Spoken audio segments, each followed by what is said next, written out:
দেশি মাগুর এবং শিং মাছের মিশ্র চাষ করবেন। কিভাবে চাষ করতে হয়, চাষ পদ্ধতি কতদিন হবে, কোন খাবার দিলে দ্রুত বড় হবে এবং কি কি গণতে চাষ করতে হবে, এ টু জেড আমরা জানার চেষ্টা করব। তো চলুন শুরু করা যাক। এখনো যারা চ্যানেলটিকে সাবস্ক্রাইব করেনি সাবস্ক্রাইব করে দিবেন, বেল বাটন প্রেস করে দিবেন, যাতে নতুন নতুন যত ভিডিও আসে সবগুলো দেখতে পারেন। দেখুন, শিং এবং মাগুর মাছের নাম আসলেই আমরা চিন্তা করি কি হাইব্রিড প্রজাতির, অথচ শিং এবং মাগুর কিন্তু আমাদের দেশীয় প্রজাতির মাছ। কিন্তু মাগুর মাছটা অনেকে কিন্তু হাইব্রিড বা আফ্রিকান মাগুর চাষ করতেন, এবং কি এই চাষ পদ্ধতি কিন্তু একদম নিষেধ করা আছে। অর্থাৎ হাইব্রিড মাগুর চাষ করতে পারবেন না। কারণ কি, হাইব্রিড মাগুর বা আফ্রিকান মাগুর এরা কি করে, রাক্ষসে মাছ, সো এরা অন্যান্য মাছ খেয়ে ফেলে। সো এই কারণে কি করা হয়েছে, আফ্রিকান মাগুর বা হাইব্রিড মাগুর চাষ করা নিষেধ করা হয়েছে। এখন গভর্নমেন্ট থেকে যদি নিষেধ করা আছে, সেই ক্ষেত্রে আপনাকে কি করতে হবে, অবশ্যই দেশি মাগুর, হলুদ কালারের যে মাগুরটা আছে সেটা চাষ করতে হবে। এখন এই দেশি মাগুরটা কিন্তু সচরাচর রাক্ষসে মাছ নয়। সো আপনি দেশি মাগুর মাছ চাষ করতে পারবেন, মিশ্র চাষে আপনি দেশি মাগুর চাষ করতে পারবেন, কোনো সমস্যা নাই। এখন শিং মাছের কথায় যদি আসে, শিং মাছটাও আমাদের দেশীয় প্রজাতির মাছ, এমনকি নদী নালা খাল বিলে যে শিং মাছটা পাওয়া যায়, সেই শিং মাছের কালারটা সোনালী টাইপের কালার হয়। কিন্তু যখন চাষ করা হয়, এই মাছটার কালার অনেকটা ফ্যাকাশে অথবা কালো রঙের হয়ে থাকে। এর পিছনে কারণ হলো কি, পুকুরের পরিবেশ, মাটির পরিবেশ, এবং কি নানাবিধ কারণে কিন্তু আপনার এই শিং মাছের কালার একটু ফ্যাকাশে বা কালচে হইতে পারে। তার মানে বোঝা যাচ্ছে, আপনি যখন শিং বা মাগুর মাছের চাষ করবেন, সেক্ষেত্রে অবশ্যই দেশি শিং বা দেশি মাগুর মাছের চাষই করবেন। এমনকি এই মাছগুলোর দামও বেশি পাওয়া যায়। শিং মাছ যদি আপনি মোটামুটিভাবে 10-12 পিস বা 14-15 পিসে কেজি করে বিক্রি করতে পারেন, সেই ক্ষেত্রে অনেক ভালো দাম পাওয়া যায়। কিন্তু আমরা কি করি, অধিক গণতে চাষ করতে চাই। অধিক গণতে চাষ করতে গেলে কি হয়, শিং মাছের ছেলে মাছের সংখ্যাটা অনেক সময় বেশি হয়ে যায়, যার কারণে মাছ বড় হয় না। আবার দেখা যায় অধিক গণতে হওয়ার কারণে মাছের রোগ বালাই লেগেই থাকে, এবং কি মাছ 30টা বা 25টা কেজি আসার পরে আর বড় হইতে চায় না। সো আপনার দীর্ঘমেয়াদী চাষ করতে হইতেছে, এবং কি অন্যদিকে মাছের গ্রোথ আসতেছে না, যার কারণে কিন্তু আপনি বিপদে পড়তে পারেন। এবং কি 25-30টা কেজি শিং মাছের কিন্তু তেমন একটা দাম পাওয়া যায় না। সো আপনাকে কি করতে হবে, একটু বড় সাইজের শিং উৎপাদন করতে হবে। মাগুর মাছের ক্ষেত্রে 6 পিসে কেজি, 4 পিসে কেজি বা 8 পিসে কেজি হলেও কিন্তু অনায়াসে বিক্রি করা যায়। সো মাগুর মাছটা কিন্তু আমাদের দেশীয় মাছ, এবং কি এই মাছটা কিন্তু অনেক অঞ্চলে অনেক দামি মাছ হিসেবে বিক্রি হয়। আবার কিছু কিছু এলাকায় মাগুর মাছের চাহিদা কম থাকে বা মাগুর মাছটা একটু কম বিক্রি হয়। তবে বাংলাদেশের বেশিরভাগ এলাকায় মাগুর মাছের চাহিদা কিন্তু অনেক বেশি। সো শিং এবং মাগুর যখন চাষ করবেন, সেই ক্ষেত্রে একসাথে কম্বাইন্ডলি অর্থাৎ মিশ্র চাষ করতে পারবেন, কোনো সমস্যা হবে না। 2026 সালের এসে তেলাপিয়া পোনার দাম নির্ধারণ করা হয়েছে প্রতি পিস 1 টাকা 45 পয়সা করে। তাহলে আর দেরি কেন, আজই এসে তেলাপিয়া পোনার অর্ডার করুন এবং প্রায় 0% মৃত্যু হারে পোনা ডেলিভারি গ্রহণ করুন। এখন কি গণতে চাষ করবেন, কতগুলা মাছ দিবেন, কিভাবে চাষ করবেন, এ টু জেড আমরা জানার চেষ্টা করব। দেখুন, শিং এবং মাগুর মাছ আপনি ছোট বড় যে কোনো জলাশয়ে, যে কোনো পুকুরে চাষ করতে পারবেন। অর্থাৎ আপনার যদি 1 একর পুকুর থাকে, সেই পুকুরে আপনি চাইলে মাগুর চাষ করতে পারবেন, শিং চাষ করতে পারবেন। কিন্তু শিং এবং মাগুর মাছের শুধুমাত্র মিশ্র চাষ যদি করতে চান, সেই ক্ষেত্রে আমি বলবো আপনাকে ছোট আকারের পুকুর হলে সবচেয়ে ভালো হয়। কারণ কি, মাছগুলো ধরতে হবে, এবং কি এই মাছের ঘনত্ব একটু তুলনামূলকভাবে আমরা বেশি দিয়ে থাকি। সো এই ক্ষেত্রে আপনি কি করবেন, 2%, 10%, 20% বা 30% পুকুরগুলো সিলেক্ট করেন, এই ক্ষেত্রে দেখবেন কি রেজাল্টটা ভালো করা যাইতেছে। অনেক ক্ষেত্রে 50% জায়গাতে আপনি শিং মাছ এবং মাগুর মাছের মিশ্র চাষ করতে পারবেন। এখন শুধুমাত্র কি শিং এবং মাগুর মাছের মিশ্র চাষ করবেন, নাকি শিং মাছ বা মাগুর মাছ এই মাছগুলো আপনি অন্য কোনো মাছের সাথে চাষ করতে পারবেন? দেখুন, এই মাছগুলো আপনি চাইলে যে কোনো মাছের সাথে মিশ্র চাষ করতে পারবেন, কারণ কি এরা রাক্ষসের প্রজাতির মাছ নয়। সো আপনি অনায়াসে চাষ করতে পারেন। এখন এই যে শিং বা মাগুর মাছ আপনি চাষ করবেন, এই ক্ষেত্রে দেখবেন কি অধিক ঘনত্ব সহনশীল মাছ। এরা অধিক ঘনত্ব সহনশীল কেন? কারণ কি এদের অক্সিজেন চাহিদাটা কম। অর্থাৎ মাগুর মাছ বাতাস থেকে অক্সিজেন নিতে পারে, আবার অন্যদিকে শিং মাছের অক্সিজেন চাহিদা আসলেই কম।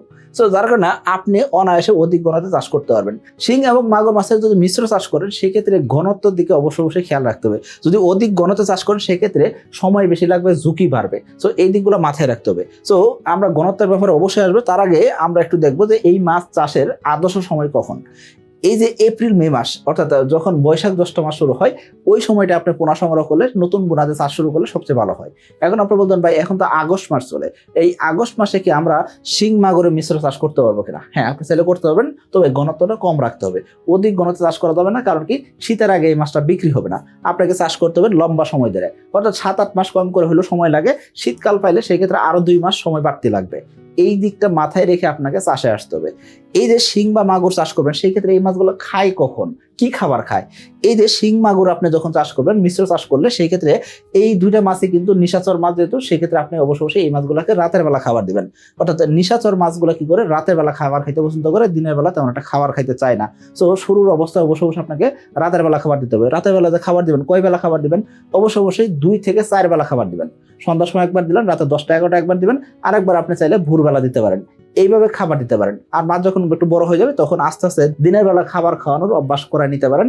এতে করে আপনার অনেকটাই হয়তো শ্রম কমবে। জুন, জুলাই ও আগস্ট মাসের মধ্যে এসএ তেলাপিয়া পোনা অর্ডার করে জিতে নিতে পারেন 2টি মোটর বাইক ও 5টি ফ্রিজ। লটারির লাইভ ড্র হবে 1 সেপ্টেম্বর। এই যে শিং মাগুর, এই মাছগুলা ক্যাটফিশ প্রজাতির মাছ। কারণ কি দেখেন, এদের দাড়ি গুফ রয়েছে, তাই না? তো দাড়ি গুফ রয়েছে যেহেতু এই মাছগুলাকে বলা হয় ক্যাটফিশ জাতীয় মাছ। আবার এই মাছগুলোর শরীরে আইস নাই, হ্যাঁ, তো আইস নাই, আবার দাড়ি গুফ আছে। এই মাছগুলা ক্যাটফিশ জাতীয় মাছ। এই মাছ চাষের ক্ষেত্রে কিন্তু রোগ বালাই বেশি হয়।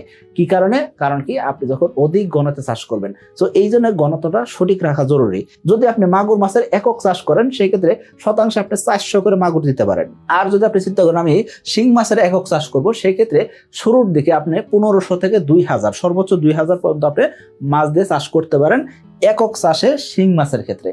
যদি আপনি বলেন যে ভাই 4000, 5000, 10,000 দিতে চাই প্রতি শতাংশে, সেই ক্ষেত্রে আমি বলবো আপনি একটু অভিজ্ঞতা অর্জন করার পরে তারপর আপনি শুরু করতে পারেন।